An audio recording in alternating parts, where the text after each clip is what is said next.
The Motor City's back and making its mark. No! What? With a thriving manufacturing, art, and food scene. I'm getting schooled right now by everybody. We're destined for Detroit on first floor.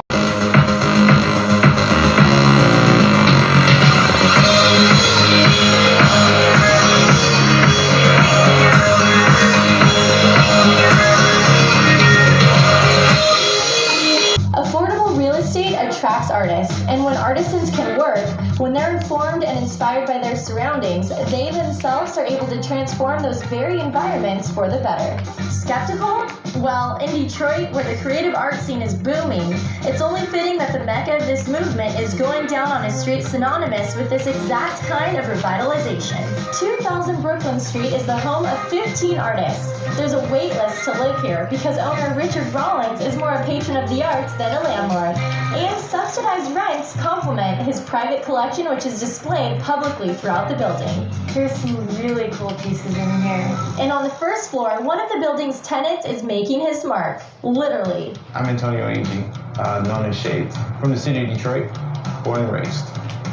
Graffiti artist. Started out as me being illegal, bombing walls and all the rest of that. Then it turned into me being legal. Now I do commission artwork, shows, corporate, it's a business, and it's a pleasure. And because there's beauty and simplicity, he's keeping it old school with classic bubble letters. The top half is all gonna be blue, and then the bottom half will be silver. No! What? Working in Detroit is very interesting because there's no distraction. And to be honest, to be here and know how to survive and make money here when there was nobody here, you know what happened when people got here? Oh, dude, I'm smashing.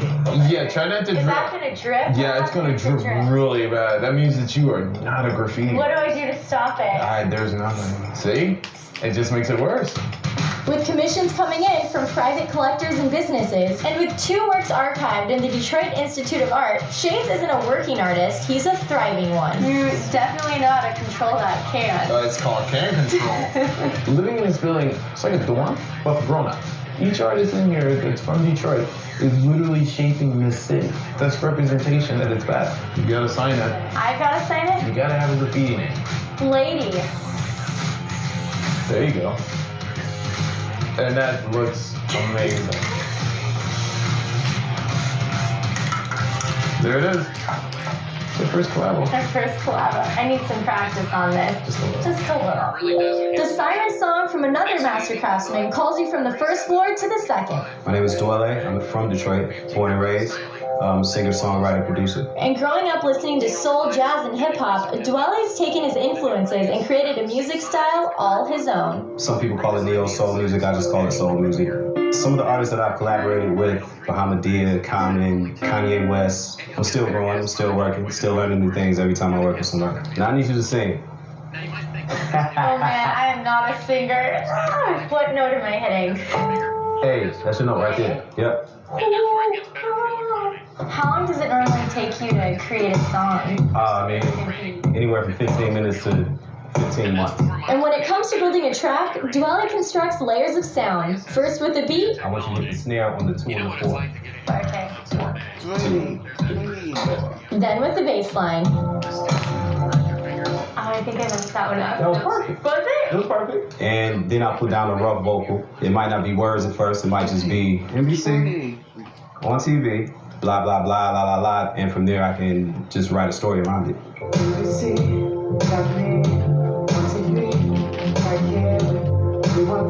I think music made Detroit. If you look back to the Motown era, that's when Detroit was really put on the map. I think that's why there are so many great musicians in Detroit right now, because we came up seeing our parents loving music and influenced them to pick up instruments. We were kind of forced to pick up the craft also. Let's listen to our track. Let's listen to it back. Dwele featuring Adrena. Getting drinks Thursday night, we about to do our thing. Welcome to Adrena, sing it, yeah. Adrena, sing.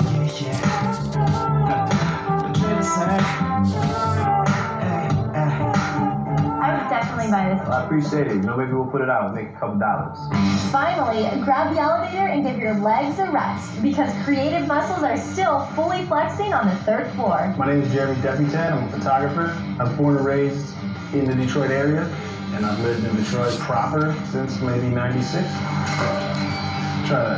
I was an art director at a magazine for a while, and I just really kind of got sick of sitting in front of a computer all day. My dad had gave me an old film camera, and it was mostly just kind of taking photos of my friends, and I started messing more with the camera, and I eventually quit my job, and here I am. In photography, there's three things, right? There's the shutter speed, the ISO, and the aperture. All three need to get lined up in order for an exposure. I feel like the only way to really understand all this is to actually use it and shoot it. There's definitely a vibe that kind of Detroit has, and I feel like there's just something about the people that you don't find anywhere else. And who are some of the people you shot? I work with Eminem quite a bit. I'm actually working with Kid Rock tomorrow. He's got Nice. 10 sold out shows. So you're gonna go shoot all these Detroit, perform. yeah. Engaging with his subjects, Jeremy's able to take much more than their portraits. He captures their personalities. Yeah, bring him a little bit over everywhere. Detroit is a city that's on a comeback. I feel like it's kind of the new Brooklyn in a sense that, you know, everyone kind of went to Williamsburg, and now that the rent's through the roof and they can't afford it, now they're coming to Detroit. One more photo of you guys and then we're gonna call it a day. After an extraordinary day of collaborating with only 3 of the many artists working in Detroit, it's safe to say this creative scene is here to stay. Perfect way to end the perfect day. Good times. Welcome to Detroit. Hit me up. Building a watch from scratch is no easy feat. It's a skill, it's a craft, and it all starts with a wardrobe change.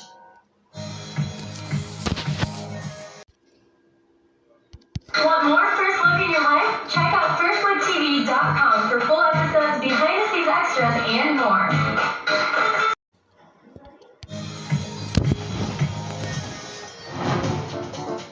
The Motor City. Named appropriately after the auto industry that was created here, Detroit was at one point the 4th most populous city in the country. Several decades later, factoring in assembly line automation, suburban spread, political and economic turmoil, and suddenly, you're looking at a significantly different metropolis. But when times get tough, the tough get back to basics. And so it's only fitting that the city known for manufacturing engines is back at it once again. Only this time, the motors are significantly smaller.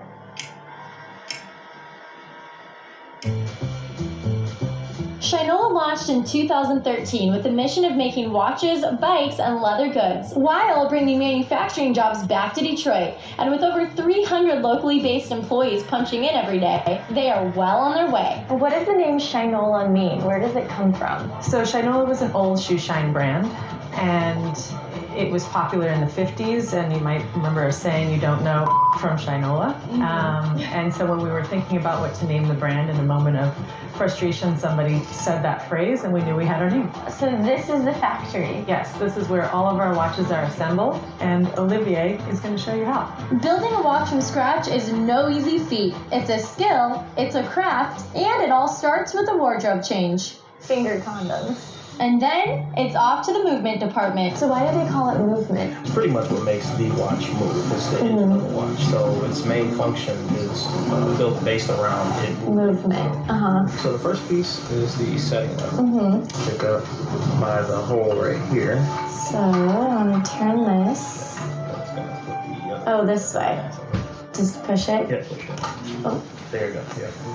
This is so hard. You have to focus and really watch what you're doing. You just screw this last one like this, Okay. and that's that. And that's it. Do we send it off to the next station? Well, actually, you only did one. I still have 10 more to do. With my Detroit motor made, we hand silk screen the watch face, and then we're on to assembly. This is manual hand setting. We will pick every single hand with the tweezers. You have to set them at 12 o'clock. First the hour hand.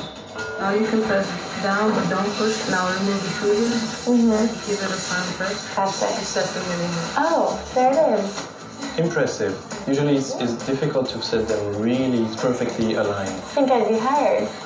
Yes, please join. We enclose the mechanics behind sapphire crystal in the casing department.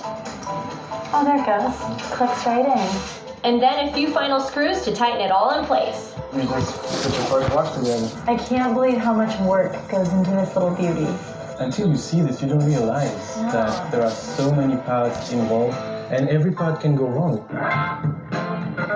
But what's a watch watch without the leather band to wear it with. How many steps are in this process? There's 25 steps to making a strap. So you're talking about, 25 to 32 people that touch every single strap. And some of those other people include Cerrone and recutting. This is going to give it a really nice, clean edge. So I take this and I put this side in. There's that one. Marcos and stitching. Oh my god. I gotta focus. I'm gonna lose a finger. Alethea and soldering. So how hot is this? This right now is at 300 degrees. It literally just melts right through. And Lonnie and thread cleaning. A machine cannot do this work. So it really is the people here in Detroit bringing these to life. So Lonnie, I noticed you're wearing a Shinola watch. Yeah. And did you help make this? Yes, I did. I'm very proud of it, I bet. And once you've got the watch and the leather band, it's off to the department known as the chapel to marry them off. Want to try to pull one together? Sure, I've come this far. The buckle side always goes with the 12 side of the watch. And that's the 12 o'clock side. Yeah. So that side goes in first. It goes right in there.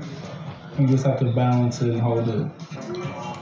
Teamwork makes the dream work. Teamwork. I have a new appreciation for all this. And an even bigger appreciation for the dedicated Detroiters, the skilled men and women who are crafting these fine American goods. Turns out, I do know from Shinola.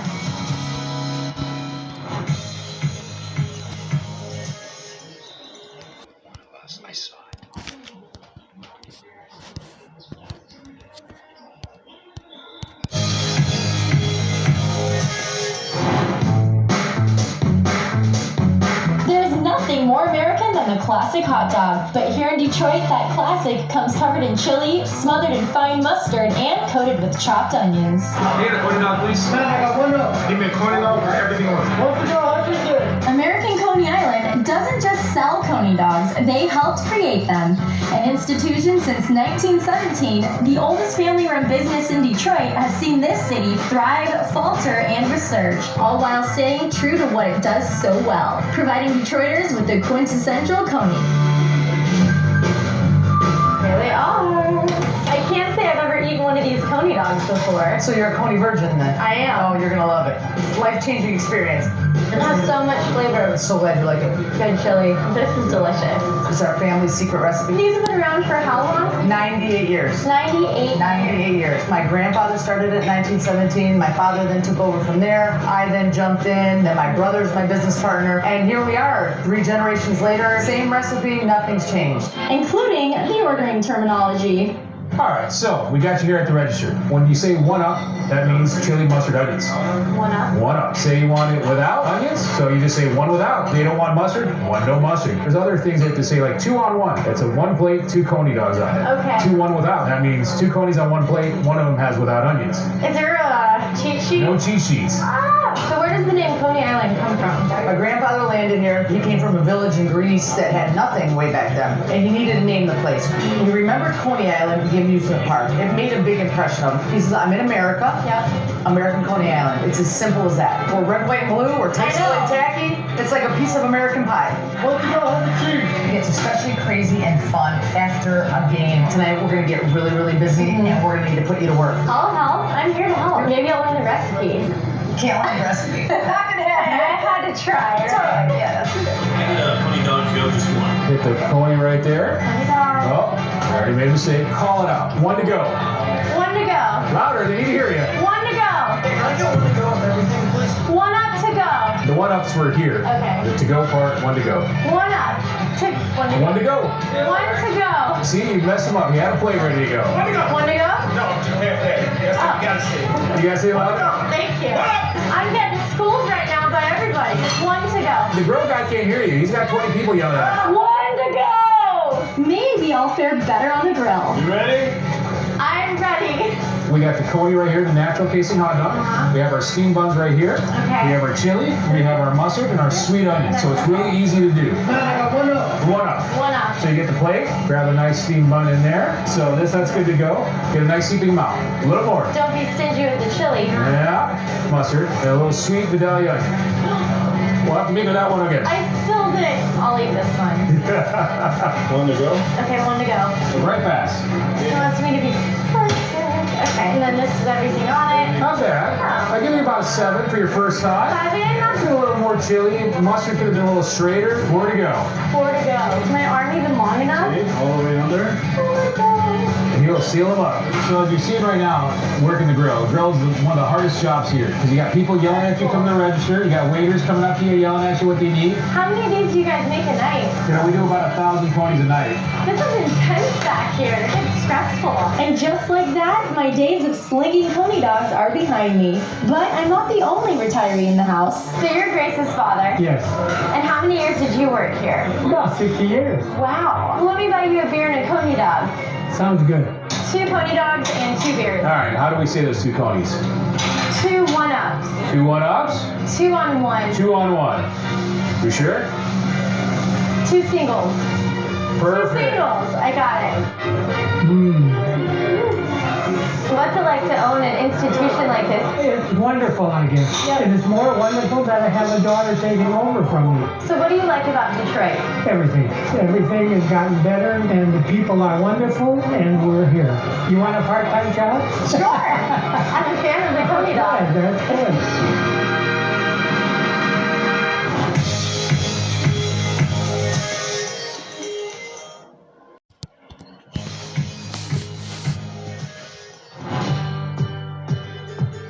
Detroit's urban geography is roughly 1,300 square miles. Add to that the surrounding metro area and the city swells to 3 times the size. And the market that nourishes the population's soul has been doing it continuously in the same location since 1891. And today, I'm meeting up with Chef Andy Holliday, who knows a thing or two about transforming raw ingredients. How often do you come here? For the restaurant, we shop the market every Tuesday and Saturday. We're looking for the freshest fruits and vegetables, whatever's in season. And in the city, it's really exciting here in Detroit because we have a really great urban farming scene taking shape. What is urban farming? Well, in the city proper, there's a lot of vacant land. Some people have decided to utilize that land. It's a wonderful opportunity. You wouldn't really think there'd be a local farm in the downtown area. And that's what makes Detroit so unique. Detroit is often regarded as one of the poster children for being a food desert because in the late 1990s, all major national grocers pulled out of Detroit. But throughout that all, Eastern Market has been there serving as a grocer to a lot of people who depend on Eastern Market for their weekly supply of fresh fruits and vegetables. We like to say Eastern Market is the forefront of trying to make Detroit healthier and wealthier. With over 230 vendors selling goods from all over the world, carrying everything from produce to prepared foods, this 4.5-acre complex can be more than a little overwhelming. Look at all this. Those are amazing. Oh my god. I like candy, Norm. They're so good. But now that we've got our bearings, it's time to get down to business. So what's first on the list? We'll take all of these. These are beautiful. I think we're going to get these. These are the red fingerlings. We'll take some of these. We'll get 2 of these as well. Some eggs, those tomatoes. I think we'll get some flowers for the restaurant. These are so beautiful. It's going to be like carrying a big baby. Let's mosey this way. Shed 2 is great because in here you need to be a local vendor, preparing their foods locally or harvesting them. Is this the older part of the market? Yes, this is one of the original stalls. This is beautiful. Hi, Imani. How are you doing? Good. How are you? So you saved us some eggplants? Here. These are the Chinese eggplant, right? And it's great when they're this young. They're really tender, really sweet eggplant. I can grab these. Here, we can put them all in here. So everything here is grown locally here in Detroit. So we're a co-op of growers in Detroit, Hamtramck, and Ohio Falls. Okay. We don't use herbicides, pesticides, no GMOs of any kind. That's amazing. Just a short drive and you're at Chef Andy's restaurant, Selden Standard. And in his kitchen, we're cooking up our fresh bounty. Beautiful ingredients to start with, so we're not going to do too much to them. We're really just going to let the flavor speak for itself. Absolutely. Like this eggplant's beautiful and sweet on its own. We're just going to cut these and kind of just do a little turn and cut it. I've never seen anything cut like this. This is a roll cut or the oblique cut. That's beautiful. How has the food scene here in Detroit changed? Well, in the last 2 years, a lot of change, a lot of momentum, a lot of new independent restaurants coming in. There's a lot of positive energy in the city right now, so it's really exciting to see it. Finally, we slice up some peppers, add a drizzle of olive oil, salt to season, and then into the oven. You can hear them starting to sizzle now. Wow. We have a really hot oven here. This is going between 700 to 900 degrees. They're cooking fast. A little tahini dressing, some Middle Eastern spices, a few cilantro leaves. Pretty simple, not too fussy, and good to go. Pair that with the perfect cocktail made by Andy's business partner, Evan Hansen. And this girl's ready to dive in. I might need a couple of these. Selden Standard specializes in small plates. And what better way to begin than with our still sizzling veggies? Feel free, guys. Yeah. It's so good. They're like juicy and perfect. It just all starts with really good ingredients. Grown in Detroit. A 2 mile radius. So what are some of the other dishes here? Well, in front of Andy, we have the corn agnolotti.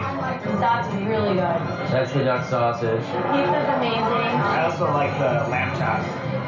We have lamb in my teeth. This is just so refreshing and healthy and beautiful. From market to my mouth, this is truly an authentic Motor City meal. One